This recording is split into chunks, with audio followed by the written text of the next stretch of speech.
when the people of the state of Jammu and Kashmir decided to accede to the Pakistan, the relationship between Pakistan and that state shall be determined in accordance with the people, in accordance with the wishes of the people of the state.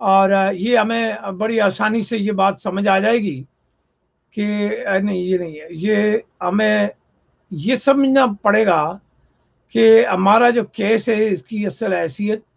شروع کہاں سے ہوتی ہے، ختم کہاں سے ہوتی ہے۔ میں نے آپ کو پہلے پیج سے اس خط کا جو متن ہے وہ میں نے پڑھ کے سنایا، اور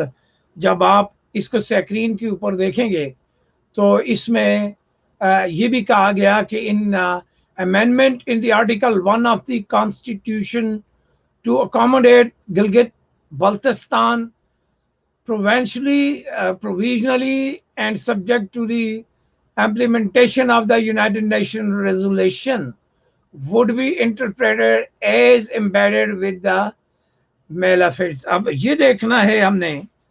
کہ اس کے اندر یہ کہا گیا، خط میں بھی یہ واضح انہوں نے کر دیا کہ جی بی کو سٹیٹس دینے کے لیے بھی ہمیں اس طرف لازمی دیکھنا چاہیے تاکہ ہم اپنے کیس کی عالمی حیثیت کو خراب نہ کر پائیں۔ At this point,